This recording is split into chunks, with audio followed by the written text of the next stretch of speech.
jelas dalam survei tentang keterpilihan capres saat ini yang dilakukan oleh lembaga survei SMRC. Selain nama Prabowo Subianto dan Ganjar, ada nama Anies Baswedan dengan jumlah pemilih 12% dari responden. Sandiaga Uno dengan keterpilihan 5,5%, Ridwan Kamil 4,4%, Basuki Cahayapurnama 4,3%, dan Agus Harimurti Yudhoyono 3,2%. Prabowo Puan Maharani memperoleh 29,6%, Ganjar Pranowo Airlangga Hartarto 28,8%, Anies Baswedan Sandiaga Uno 28,2%, dan yang menjawab tidak tahu atau tidak jawab 13,5%. Tapi dalam simulasi yang lain, ketika Ganjar Pranowo dipasangkan dengan Erick Thohir, perolehannya 31,1%, Anies Baswedan dengan Sandiaga Uno 30,8%, Prabowo Subianto dengan Puan Maharani 28,1%, yang tidak tahu dan tidak menjawab 10%. Anies Baswedan mulai dihadapkan dengan Joko Widodo. Hasilnya mendekati bila Joko Widodo berhadapan dengan Prabowo. Prabowo mendapat 20,8%, sedangkan Anies 20,5%. Namun, yang paling favorit persaingan Joko Widodo versus Prabowo Subianto. Kedua nama dalam simulasi yang dibuat Indobarometer menguat bila dipasangkan dengan figur tertentu sebagai wakilnya, memperoleh hasil yang berbeda. Meski Joko Widodo tetap diprediksi menang, yang tertinggi kedua calon dikombinasikan dengan profil wakil presiden. Joko Widodo paling kuat dipasangkan dengan calon berlatar belakang militer. Sementara Prabowo Subianto dipasangkan dengan calon berlatar sipil.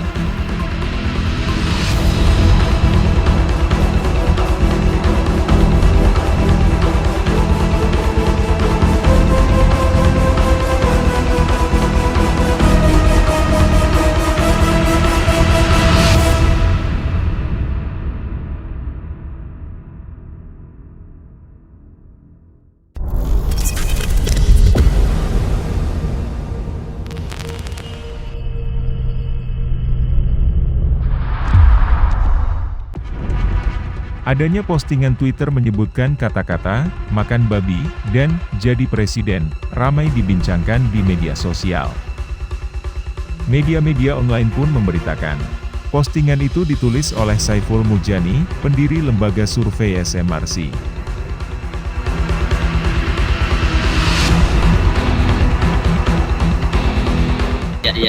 Ya, soalnya saya banyak juga dikirimi Twitternya Profesor Saiful Mujani ini. Ini kebetulan kawan lama lah ini ya. Dan saya juga agak terkejut gitu karena tiba-tiba kok saya nggak percaya kalau ini cuitan dari dari Saiful Mujani seperti ini ya. Kita bisa baca sendiri tweetnya, ini kan menyebutkan bahwa ini komunitas yang sering jadi sasaran intoleransi, gubernur itu sekarang inklusif terhadap berbagai kelompok agama. Saya bilang kalau nggak ngerti bodoh aja, orang itu jangankan nyabanin gereja, disuruh makan babi pun dia makan kalau bisa jamin dia jadi presiden. Kan orang kemudian mengkaitkan ini yang dimaksud oleh Saiful Mujani, walaupun tidak menyebut nama, pasti gubernur Anies Baswedan lah ya, karena kan dia saat di gubernur, kemudian dia disebut calon presiden, dan memang ada testimoni-testimoni dari beberapa pendeta dan kelompok agama-agama lain yang menyebut bahwa nggak benar kalau Anies itu eksklusif, dia inklusif.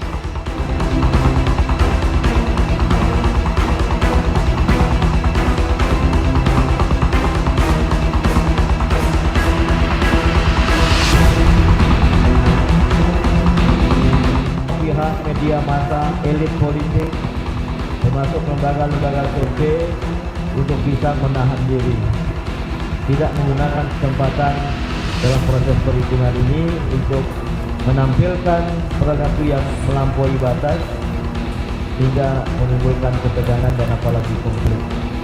Masyarakat juga diimbau agar tidak terpecah selepas masa pemilihan presiden.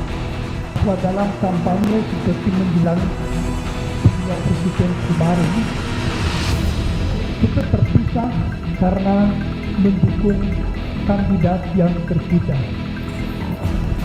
Jangan sampai perpisahan itu berjalan terus.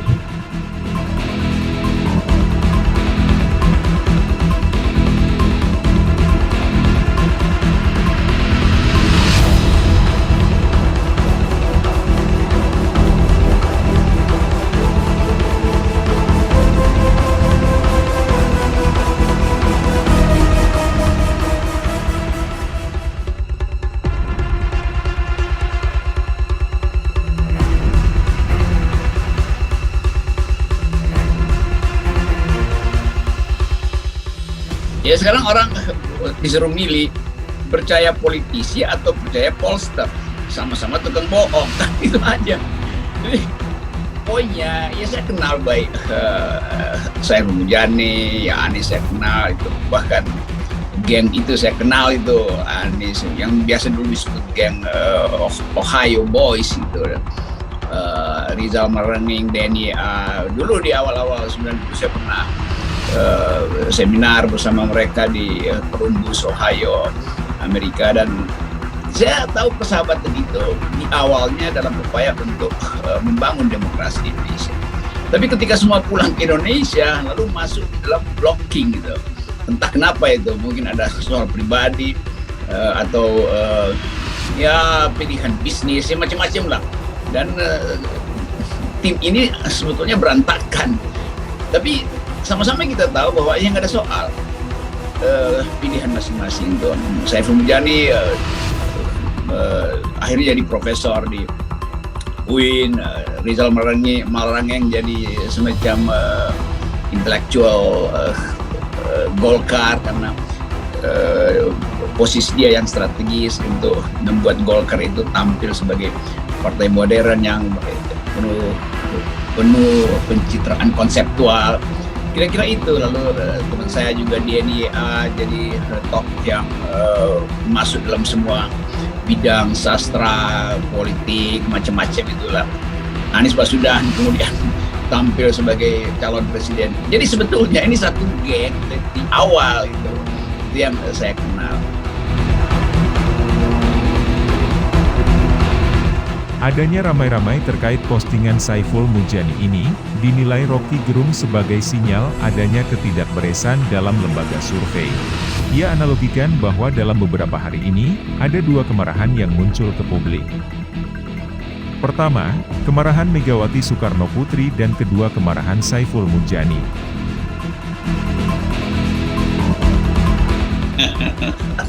Jadi ada dua kemarahan minggu-minggu ini. Kemarahan Ibu Mega dan kemarahan Profesor Saiful Mujani. Tapi oke, biarkan kita lihat itu dan kita analisa itu sebagai sinyal bahwa ada yang sedang berantakan di kalangan komunitas lembaga survei. Ya. Ada hal yang harus justru diperlihatkan supaya dibaca oleh publik dengan kritisisme. Tapi metodologinya kan sama semua nih manusia ini kan. Kan juga ini mereka datang dari komunitas yang sama, yang dari awal hanya ada satu lembaga, yaitu lembaga yang dibiayai oleh Perserikatan Bangsa-Bangsa tuh untuk memungkinkan Indonesia masuk di dalam era demokrasi. Kan saya tahu itu tuh bahwa apa dulu namanya tuh, mungkin itu yang namanya lembaga survei Indonesia, namanya LSI juga tuh. Sebetulnya dia non bisnis tuh. Dan kemudian beranak pinak pecah, sangat mungkin juga respondennya itu juga, atau pengumpul data di daerah itu juga, maka saling nitip pertanyaan segala macam kan. Itu yang saya maksud, kecurigaan publik terhadap sebut aja konspirasi lembaga survei untuk menentukan opini politik rakyat. Itu bahayanya. Jadi justru mereka yang mesti kasih moral clarity supaya kita sama-sama paham bahwa yang lembaga ini sebetulnya adalah binaan lembaga itu. Surveyor ini sebetulnya adalah asisten dari surveyor yang sana tuh. Peneliti yang ini sebetulnya digaji oleh peneliti yang sana, kan di situ aja kan. Permainannya cuma itu saja. Itu pentingnya. Memang ada yang disebut semacam oversight committee di antara mereka. Itu juga dia bisa atur sendiri kan kode etiknya. Jadi kode etik itu menunggu kode uang, kan itu bahayanya tuh. Kalau surveyor itu betul-betul dari awal memang dibeli untuk memanipulasi opini publik.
lembaga survei mengumpulkan opini publik seolah-olah itu netral, seolah-olah itu nggak ada problem moral.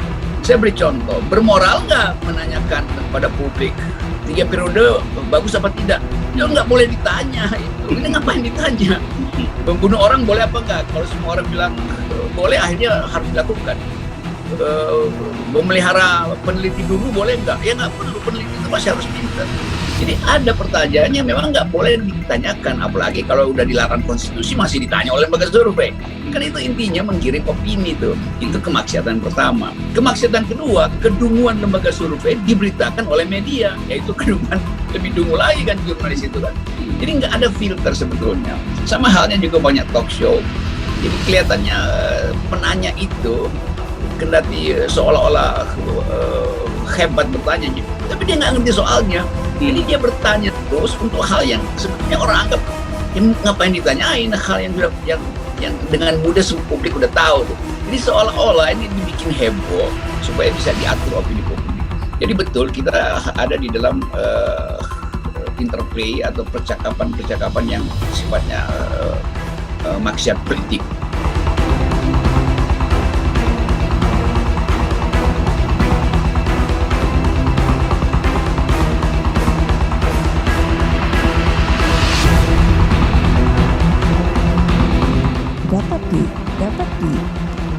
dapat dipertanggungjawabkan. Presiden setelah reformasi itu dari presiden sampai kepala desa disuruh bikin visi misi. Lah kan saya yang mikir tak liatin. Loh kok visi misi ini beda-beda ya. Lah padahal mestinya kan seorang presiden yang memberikan visi misi kepada siapa? Seluruh bangsa Indonesia. Tujuan bernegara kita adalah ke sono. Kalau kayak kapalnya menuju ke sana.